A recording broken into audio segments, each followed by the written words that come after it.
ಅಲ್ಲ, ಒಂದು ವೇಳೆ ಎಸ್ಟಿ ಗೆ ಸೇರಿಸಿದರೆ ರಾಜಕೀಯ ಮೀಸಲಾತಿ ಸಿಕ್ಕೇ ಸಿಗುತ್ತೆ. ಲೋಕಸಭಾ ಕ್ಷೇತ್ರಗಳಿಗೆ ಎಸ್ಟಿ ಮೀಸಲಾತಿ ಅದನ್ನ ಡಿಸೈಡ್ ಮಾಡೋದು ಯಾರು?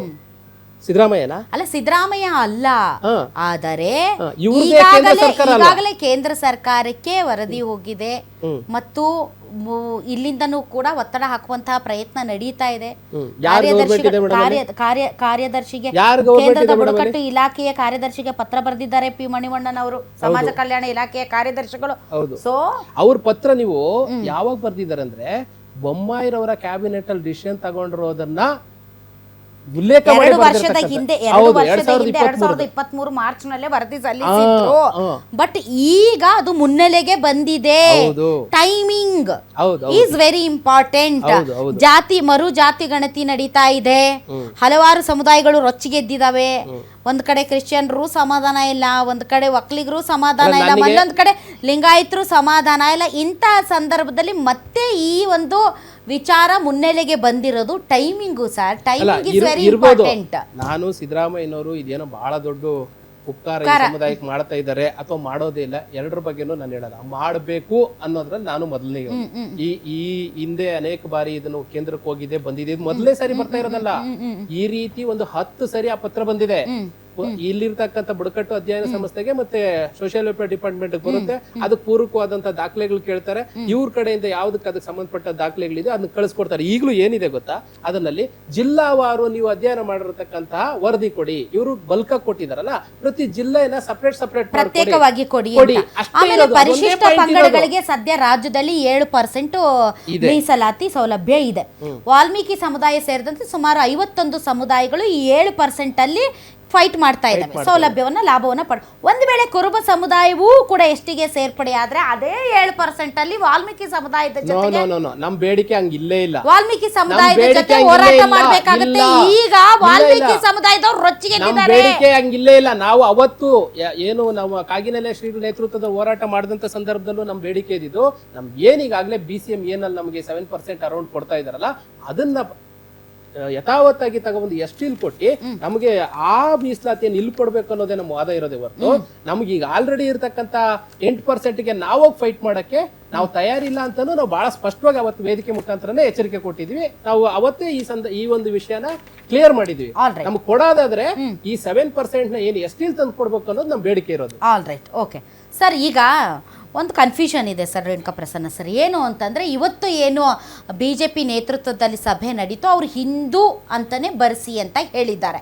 ಸೊ ಯಡಿಯೂರಪ್ಪನವರ ನೇತೃತ್ವದಲ್ಲಿ ನಡೆದಂತಹ BJP ನಾಯಕರ ಸಭೆ, ಅದರಲ್ಲೂ ಕೂಡ ಎಸ್ಪೆಷಲಿ ಲಿಂಗಾಯತ ವೀರಶೈವರ ಸಭೆಯಲ್ಲಿ ಹಿಂದೂ ಅಂತಲೇ ಬರೀರಿ, ಯಾಕೆ ಅಂದರೆ ಈ ಸರ್ಕಾರ ಹಿಂದೂ ಧರ್ಮವನ್ನು ಒಡೆಯುವಂತಹ ಪ್ರಯತ್ನ ಮಾಡ್ತಾ ಇದೆ ಅಂತ ಒಂದು ಕಡೆ BJP ನಾಯಕರು ಹೇಳ್ತಾರೆ. ಮತ್ತೊಂದು ಕಡೆ ವೀರಶೈವ ಮಹಾಸಭಾ ಹೇಳುತ್ತೆ ಇತರರು ಅಂತ ಬರೀರಿ ಅಂತ. ನೀವೇ ಹಿಂದೂಯಿಂದ ಹೊರಗಡೆ ಬಂದು ಇತರರು ಅಂತ ಬರೆಯೋದಕ್ಕೆ ವೀರಶೈವ ಮಹಾಸಭಾ ಹೇಳಿದ ಮೇಲೆ ಯಡಿಯೂರಪ್ಪನವರು ಮತ್ತು BJP ಲೀಡರ್ಸು ದಾರಿ ತಪ್ಪಿಸ್ತಾ ಇದ್ದಾರಾ, ದಿಕ್ ತಪ್ಪಿಸ್ತಾ ಇದ್ದಾರಾ? ಇಂಥ ಪೊಲಿಟಿಕಲ್ ಸ್ಟೇಟ್ಮೆಂಟ್ಗೆ ನಾವು ಸಂಘ ಸಂಸ್ಥೆಗಳು ಉತ್ತರ ಕೊಡೋದು ಸಾಧ್ಯ ಇಲ್ಲ. ಜನ ಯಾರ ಮಾತು ಕೇಳಬೇಕು? ಯಾಕೆ ಅಂತಂದ್ರೆ, ಈಗ ನೀವು ಇಷ್ಟನೋ ಕಷ್ಟನೋ ಸರ್, ವೀರಶೈವ ಲಿಂಗಾಯತರ ಅನಭಿಷಿಕ್ತ ನಾಯಕ ಯಡಿಯೂರಪ್ಪನವರ ಕೈ ಸನ್ನೆಯಂತೆ ಈ ರಾಜ್ಯದಲ್ಲಿ ಹಲವು ಆ ಸಮುದಾಯದ ನಾಯಕರು ನಡೆದುಕೊಂಡಿದ್ದಾರೆ. ಮತ್ತು ಸಮುದಾಯಕ್ಕೆ ಏನಾದರೂ ತೊಂದರೆ ಆದಾಗ ಅವರನ್ನೂ ಕೂಡ ಎದುರು ನೋಡ್ತಾರೆ, ಶಾಮನೂರು ಶಿವಶಂಕರಪ್ಪನವ್ರನ್ನೂ ನೋಡ್ತಾರೆ, ಇಲ್ಲ ಅಂತ ನಾನು ಹೇಳಿಲ್ಲ. ಆದರೆ ಟಾಲೆಸ್ಟ್ ಲೀಡರ್ಸ್ ಎಲ್ಲ ಇವತ್ತು ಸಭೆ ಸೇರಿಬಿಟ್ಟು ನೀವು ಹಿಂದೂ ಅಂತಲೇ ಬರೀರಿ, ಯಾಕೆ ಅಂತಂದರೆ ಹಿಂದೂ ಧರ್ಮವನ್ನು ಒಡೆಯುವಂಥ ಹುನ್ನಾರ ಕಾಂಗ್ರೆಸ್ ಮಾಡ್ತಿದೆ, ಆದ್ದರಿಂದ ನೀವು ಹಿಂದೂ ಅಂತಲೇ ಬರೀರಿ ಅಂತ ಅವ್ರು ಹೇಳಿದ ಮೇಲೆ, ನೀವು ವೀರಶೈವ ಮಹಾಸಭಾದವರು ಹಿಂದೂ ಬರೀರಿ ಬೇಡಿ ಇತರರು ಬರೀರಿ ಅಂತಂದರೆ ಇದು ಲಾಟ್ ಆಫ್ ಕನ್ಫ್ಯೂಷನ್. ಪಾಪ ಜನ ಏನು ಮಾಡಬೇಕು? ವೀರಶೈವ ಮಹಾಸಭಾದ ಮಾತು ಕೇಳಬೇಕಾ ಅಥವಾ ಯಡಿಯೂರಪ್ಪ ನೇತೃತ್ವದ ಇವತ್ತು ಏನೋ ಒಂದು ದುಂಡು ಮೇಜಿನ ಸಭೆ ಮಾಡಿದ್ರಲ್ಲ ಅವ್ರ ಮಾತು ಕೇಳಬೇಕಾ ಸರ್? ನಾನು ಬರ್ತೀನಿ ನಿಮಗೆ. ನಮ್ಮ ಇದರಲ್ಲಿ ವೈಯಕ್ತಿಕವಾಗಿ ಸ್ಪಷ್ಟವಾಗಿ ಅಭಿಪ್ರಾಯ ಹೇಳ್ಬೇಕಂದ್ರೆ, ಧಾರ್ಮಿಕ ಮತ್ತು ಜಾತಿ ಇಂಥ ವಿಚಾರದಲ್ಲಿ ಯಾವುದೇ ರಾಜಕೀಯ ಪಕ್ಷ ಇಂಟರ್ವ್ಯೂನ್ ಆಗ್ತಕ್ಕಂಥದ್ದು ಸರ್ವತಾ ತಪ್ಪು. ಯಾಕೆಂದ್ರೆ ಯಾವುದೇ ಒಂದು ಜಾತಿ ಅಥವಾ ಧರ್ಮವನ್ನು ಇಟ್ಕೊಂಡು ರಾಜಕೀಯ ಪಕ್ಷಗಳು ಇಲ್ಲ. ಹಾಗಾಗಿ ಇಂಥ ಧಾರ್ಮಿಕ ವಿಚಾರಗಳ ಬಂದಂಥ ಸಂದರ್ಭದಲ್ಲಿ ಯಾವುದೇ ನಾಯಕರು ಇರ್ಬೋದು, ಯಾವುದೇ ಪಕ್ಷ ಇರ್ಬೋದು, ಇಲ್ಲಿ ತನಕ ನಮಗೆ ಅಂತ ಇದು ಬಂದಿಲ್ಲ. ಯಾಕೆಂದ್ರೆ ನಾನು ಕಂಪ್ಲೀಟ್ ಇದೇ ಯಡಿಯೂರಪ್ಪ ಅವರು ಇರ್ಬೋದು, ಇದೇ ಬಿಜೆಪಿಯಲ್ಲಿ ಇರ್ತಕ್ಕಂಥವ್ರೆಲ್ಲರೂ ನಾವು ಪ್ರತ್ಯೇಕ ಧರ್ಮದ ಹೋರಾಟವನ್ನ ಈಗ ಮಾಡ್ದಲ್ಲ, ಹಿಂದೆ 13ನಲ್ಲಿ ನಾವು ಒಂದು ಮೆಮೊರಂಡಮ್ ಕೇಂದ್ರ ಸರ್ಕಾರ ಕೊಟ್ಟಂಥ ಸಂದರ್ಭದಲ್ಲಿ ಎಲ್ಲ ಮಹಾಸಭಾ ನಿಲುವಿಗೆ ಸಪೋರ್ಟ್ ಮಾಡಿ ಅವರು ನಮಗೆ ಸಹಿ ಮಾಡಿ, ಪತ್ರಕ್ಕೆ ಸಹಿ ಮಾಡಿ ಆಗ ಕೇಂದ್ರ ಸರ್ಕಾರಕ್ಕೆ ಒತ್ತಾಯ ಮಾಡಿದಂಥದ್ದು ನಮ್ಮ ಮುಂದೆ ಇದೆ. ಈಗಲೂ ಕಳೆದ ಬಾರಿ ಆದಾಗಲೂ ಯಡಿಯೂರಪ್ಪನವರು ಬಹಿರಂಗವಾಗಿ ಹೇಳಿದರು, ಏನು ಅಖಿಲ ಭಾರತ ವೀರಶೈವ ಮಹಾಸಭಾ ನಿರ್ಧಾರ ತೆಗೆದುಕೊಂಡದೆ ಅದಕ್ಕೆ ನಾವು ಬದ್ಧವಾಗಿರ್ತೀವಿ ಅನ್ನೋ ಮಾತನ್ನು ಸಂದರ್ಭದಲ್ಲಿ ಹೇಳಿದರು. ಇವತ್ತೇನು ಹೇಳಿದ್ರೆ ನನಗೆ ಮಾಹಿತಿ ಇಲ್ಲ, ಯಾಕೆಂದರೆ ನನ್ನ ಗೊತ್ತಿಲ್ಲದಲ್ಲೇ ಹೇಳ್ಬಾರ್ದು. ಇವತ್ತೇನಾಗಿದೆ ವಿಜಯ ಅದನ್ನ ನೋಡಿಲ್ಲ, ಅದನ್ನ ಬೈಟ್ ಪ್ಲೇ ಮಾಡಿ ನೋಡೋಣ. ನಾನು ಹಾಗಾಗಿ ನೋಡೋಣ ತಡ್ರಿ ಸರ್, ಒಂದು ಕ್ಲಾರಿಟಿ ತಗೊಳ್ಳೋಣ. ಓಕೆ. ಸಿದ್ದರಾಮಯ್ಯವರು ಹಿಂದೆ ಮುಖ್ಯಮಂತ್ರಿಗಳು ಆಗಿದ್ದಾಗೂ ಸಹ ವೀರಶೈವ ಲಿಂಗಾಯತ ಪ್ರತ್ಯೇಕ ಧರ್ಮ ಅಂತೇಳಿ ಅವತ್ತು ಕೂಡ ಸಮಾಜವನ್ನ ಒಡೆಯುವಂತ ದುಸ್ಸಾಹಸಕ್ಕೆ ಕೈ ಹಾಕಿದ್ರು. ಅವಾಗ್ಲೂ ಕೂಡ ಕೈ ಸುಟ್ಕೊಂಡಿದ್ರು. ಆದ್ರೆ ಇವತ್ತು ಹೊಸ ರೂಪವನ್ನು ಕೊಟ್ಟು ಇವತ್ತು ಜಾತಿ ಜನಗಣತಿ ನೆಪದಲ್ಲಿ ಸಾಮಾಜಿಕ, ಆರ್ಥಿಕ, ಶೈಕ್ಷಣಿಕ ಒಂದು ಸರ್ವೆ ಮಾಡ್ತೇವೆ ಅಂತ ಹೇಳಿ ಮತ್ತೊಮ್ಮೆ ಇವತ್ತು ವೀರಶೈವ ಲಿಂಗಾಯತ ಸಮಾಜವನ್ನ ಹೊಡಿತಕ್ಕಂಥ ಒಂದು ದುಸ್ಸಾಹಸಕ್ಕೆ ಇವತ್ತು ಕೈ ಹಾಕಿದ್ದಾರೆ ಅನ್ನೋದ್ರಲ್ಲಿ ಯಾವುದೇ ಅನುಮಾನಗಳಿಲ್ಲ. ಸಿದ್ದರಾಮಯ್ಯವರು ಹಿಂದೆ ಮುಖ್ಯಮಂತ್ರಿಗಳು ಮುಂದುವರೆದು ಸರ್ ಅವ್ರು ಹಿಂದೂ ಅಂತಾನೆ ಬರೀರಿ ಅಂತಾನೆ ಹೇಳಿ, ಗೊತ್ತಿಲ್ಲ ನನಗೆ. ಈಗ ಅವ್ರು ಏನ್ ಹೇಳಿದ್ರು ಈ ವಾದ ಅನ್ನೋದು ಕೂಡ ಧರ್ಮ ಹೊಡೆಯುವ ಹುನ್ನಾರ ಅಂತಿದ್ದಾರೆ ಅವರು. ನೀವು ಅದೇ ತಪ್ಪು ತಿಳುವಳಿಕೆ ಇರ್ತಕ್ಕಂಥದ್ದು. ಲಾಸ್ಟ್ ಟೈಮ್ ಆಗಿದ್ದು ನಮ್ಮಲ್ಲಿರ್ತಕ್ಕಂಥ ವೀರಶೈವ ಲಿಂಗಾಯತ ಮತ್ತು ಪ್ರತ್ಯೇಕ ಲಿಂಗಾಯತ, ಇದು ನಾವು ಅದನ್ನು ಹೇಳಿದ್ದು ವೀರಶೈವ ಲಿಂಗಾಯತ ಧರ್ಮ ಅಂತ ಏನು ಪ್ರತಿಪಾದನೆ ಮಾಡ್ಕೊಂಡು ಬಂದಿದ್ವಿ. ಇದನ್ನು ಹೊಡಿತಕ್ಕಂಥ ಲಿಂಗಾಯತನ ಮುಂದಿಟ್ಕೊಂಡು ಇದನ್ನು ಹೊಡಿತಕ್ಕಂಥ ವೀರಶೈವ ಲಿಂಗಾಯತ ಧರ್ಮವನ್ನ ಹೊಡಿತಕ್ಕಂಥ ಪ್ರಯತ್ನ ಆಗ್ತದೆ ಅನ್ನೋದನ್ನೇ ಮಾಡಿದ್ರೆ ಹೊರತು. ಆಯ್ತು ಸರ್, ತಮ್ಮ ಮಾತಿಗೆ ನಾನು ಒಪ್ಪಿಗೆ ಕೊಡ್ತೀನಿ. ಈಗ ಬಿಜೆಪಿ ಲೀಡರ್ಸು, ಹಿಂದೂ ನಾಯಕರು, ಹಿಂದೂ ಹುಲಿಗಳು, ಹಿಂದೂ ಕಟ್ಟಾಳುಗಳು ಎಲ್ಲರೂ ಕೂಡ ತಮ್ಮ ಸಮುದಾಯಕ್ಕೆ ಸೇರಿದವರು. ಲೈಕ್ ಬಸವನಗೌಡ ಪಾಟೀಲ್ ಯತ್ನಾಳ್ ಆಗಿರ್ಬೋದು, ವಿಜಯೇಂದ್ರ ಆಗಿರ್ಬೋದು, ಅಥವಾ ಯಡಿಯೂರಪ್ಪನವ್ರು ಆಗಿರ್ಬೋದು, ರೇಣುಕಾಚಾರ್ಯ ಅವರು, ಅವರೆಲ್ಲರೂ ಕೂಡ ಒಬ್ಬೊಬ್ರು ಹುಲಿ, ಒಬ್ರು ಸಿಂಹ, ಒಬ್ರು ಹೋರಿ ಹಿಂಗಿದ್ದಾರೆ ಸರ್. ಸೊ ಇವರುಗಳು ನಾಳೆ ಪ್ರತ್ಯೇಕ ಧರ್ಮ ಅಂದ್ರೆ ಒಪ್ಕೊಂಡ್ಬಿಡ್ತಾರೆ ಅಂತ ಅನ್ಸುತ್ತಾ ನಿಮ್ಗೆ? ಈಗ ಮಹಾಸಭಾ ಯಾವ ಸಮುದಾಯದ ಸಂಘಟನೆ ಮತ್ತು ಹಿತ ಕಾಯ್ಲಿಕ್ಕೋಸ್ಕರ 121 ವರ್ಷಗಳಿಂದ ಪ್ರಾರಂಭ ಆಯಿತು. ಈಗ ನಮ್ಮ ಪ್ರಯತ್ನ, ಈಗ ಅವರು ಪಕ್ಷದಲ್ಲಿ ಇರ್ತಕ್ಕಂಥವ್ರು ರಾಜಕೀಯ ಕಾರಣಕ್ಕೆ ನಾಯಕರು ಮಾತು ಕೇಳಬೇಡಿ, ಸಮುದಾಯದವರು ನೀವು ಉದ್ಧಾರ ಆಗ್ಬೇಕಂದ್ರೆ ನಮ್ಮ ಮಾತು ಕೇಳಿ. ಹೌದಾ ಸರ್? ಆಲ್ ರೈಟ್ ಸರ್, ಈಗ ನೀವು ಬಿಟ್ಬಿಡಿ, ಅವ್ರು ಏನಾದ್ರು ಮಾಡ್ಕೊಳ್ಳಿ. ಈಗ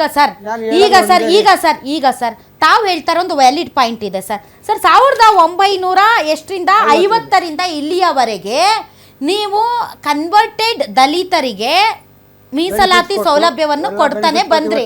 ಆದ್ರೆ ಇವಾಗ ನಾವು ಕಿತ್ತಾಕ್ತಿವಿ. ಯಾಕೆ ಅಂತಂದ್ರೆ 1950ರಲ್ಲಿ ಹಿಂದೂಗಳನ್ನ ಮಾತ್ರ SC ಎಂದು ಸಾಂವಿಧಾನಿಕ ಆದೇಶದ ಮೂಲಕ ಪರಿಗಣಿಸಲಾಗಿತ್ತು.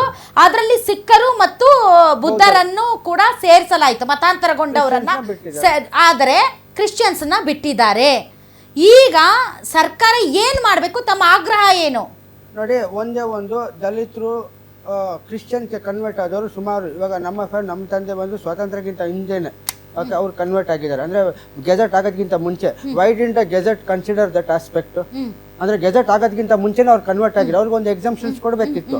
ಮತ್ತೆ ಇವ್ರು 75 ವರ್ಷ ಕೊಟ್ಟು ಯಾಕೆ ಇವಾಗ ಕಿತ್ಕೊಂಡ್ರು? ಮತ್ತೆ ಇನ್ನೊಂದು, ಈ ಕ್ಯಾಸ್ಟ್ ಸೆನ್ಸಸ್ ಆಗ್ತಾ ಇದೆಯಲ್ಲ ರೀ, ಇದು ಕ್ಯಾಸ್ಟ್ ಸೆನ್ಸಸ್ ಬಂದು ಇದು ಫ್ರಾಡ್ ಅಂತ ನಾನು ಹೇಳ್ತೀನಿ. ಯಾಕೆ ಗೊತ್ತಾ? ಯಾವುದೇ ಇದ್ರೆ ಸಹ TC ಅಲ್ಲಿ ಕ್ಯಾಸ್ಟ್ ಮತ್ತೆ ರಿಲಿಜನ್ ಇದೆ, ಅವ್ರು ಡಾಕ್ಯುಮೆಂಟ್ಸೇ ತಗೊಳ್ತಾರಲ್ಲ, ಬಾಯಲ್ಲಿ ಬಂದಿದ್ದು ಬರ್ಕೊಳ್ತಾ ಇದ್ದಾರ್ರಿ. ನಾಳೆ ದಿನ ನಾನು DC ಗೆ ಕೇಳ್ತೀನಿ, ಸರ್ ಬಾಯಲ್ಲಿ ಬಂದಿದ್ದಿತ್ತು ಅಂದ್ರೆ ನೀವು ಕ್ಯಾಸ್ಟ್ ಸರ್ಟಿಫಿಕೇಟ್ ಕೊಡ್ತೀರಾ ಅನ್ಬಿಟ್ಟು, ಇಲ್ಲ ಕೊಡಲ್ಲ, TC ಕೇಳ್ತಾರೆ. ಇವಾಗ ಸೆನ್ಸಸ್ TC ಕೇಳ್ತಾ ಇದ್ದಾರ. That is a very basic madam. ಚುನಾವಣೆಯಲ್ಲಿ ಅಷ್ಟೇ, ನೀವು ಎನ್ರೋಲ್ ಮಾಡ್ಬೇಕಂದ್ರೆ ಅದಕ್ಕೆ ಲಿಸ್ಟ್ ಆಫ್ ಡಾಕ್ಯುಮೆಂಟ್ಸ್ ಇದೆ. ವಿದೌಟ್ ಲಿಸ್ಟ್ ಆಫ್ ಡಾಕ್ಯುಮೆಂಟ್ ಮಾಡ್ತಾ ಇದ್ದಾರೆ. ಮತ್ತೆ ಫ್ರಾಡ್ ಅಷ್ಟೇ. All right, thank you very much ತಾವೆಲ್ಲರೂ. ನಾಸ್ತಿಕ್ ಬಂದು ನೋಟ್ ಹಾಕ್ತಾರೆ. ಏನು ಎಲೆಕ್ಷನ್ ಐತ್ರಿ, ನೋಟ ಇದೆಯಲ್ಲ, ಯಾರಿಗೂ ಬೇಡ ಅಂದ್ರೆ ನೋಟ ಒತ್ಬಿಡ್ತೀವಿ. ಇದು ಯಾವ ಜಾತಿನ ಬೇಡ ಅಂದ್ರೆ ನಾಸ್ತಿಕ್ ಅಂತ ಓದ್ತದೆ. ಏನಿದು? ಒಂದು ಇದಕ್ಕೆ ಆ್ಯಡ್ ಮಾಡ್ತೀನಿ. ನಾನು ಒಡನಾಡಿ ಸಂಸ್ಥೆಗೆ ಹೋಗಿದ್ದೆ ಸರ್. ಅವರು ಒಂದು ಜೆನ್ಯೂನ್ ಕೇಸ್ ಹೇಳ್ತಾ ಇದ್ರು.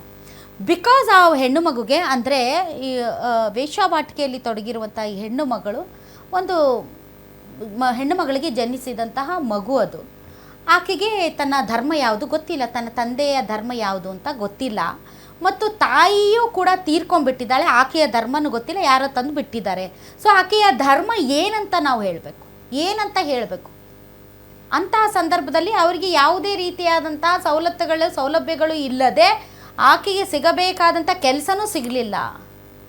ಅಂಥವ್ರು ಏನು ಬರೀಬೇಕು ಅಂತ ಅವರೊಂದು ಪ್ರಶ್ನೆ ನನ್ನ ಕೇಳ್ತಾ ಇದ್ರು, ಉದಾಹರಣೆಗೆ ಹೇಳಿದ್ದು. ಸೊ ಹಾಗಾಗಿ ಇಂಥ ವಿಚಾರಗಳಲ್ಲಿ ಹೆಲ್ಪ್ ಆಗುತ್ತೇನೋ ಈ ವಿಚಾರ, ಗೊತ್ತಿಲ್ಲ. ಓಕೆ, ನೋಡಿದ್ರಲ್ಲ ವೀಕ್ಷಕರೇ, ಯಾರು ಖುಷಿ ಇಲ್ಲ, ಎಲ್ಲರಿಗೂ ಅವ್ರದ್ದೇ ಆದಂತಹ ಕಷ್ಟಗಳು, ಬವಣೆಗಳು ಮತ್ತು ಅಸ್ತಿತ್ವದ ಪ್ರಶ್ನೆ. ಈ ಮಧ್ಯೆ ಮತ್ತೆ ಮರು ಸಮೀಕ್ಷೆ ಸೆಪ್ಟೆಂಬರ್ 22ರಿಂದ ಆರಂಭ ಆಗುತ್ತೆ. ಈ ಮಧ್ಯೆ ಎಲ್ಲ ಜಾತಿ ಸಮುದಾಯಗಳು ಜಾಗೃತವಾಗಿ ಯಾವ ಕೋಡ್ ಹೇಳಬೇಕು, ಏನು ಬರೆಸ್ಬೇಕು ಅಂತ ಜಾಗೃತಿಯನ್ನು ಮೂಡಿಸುವ ಕಾರ್ಯಕ್ರಮಗಳನ್ನು ಮಾಡ್ತಾ ಇದ್ದಾವೆ.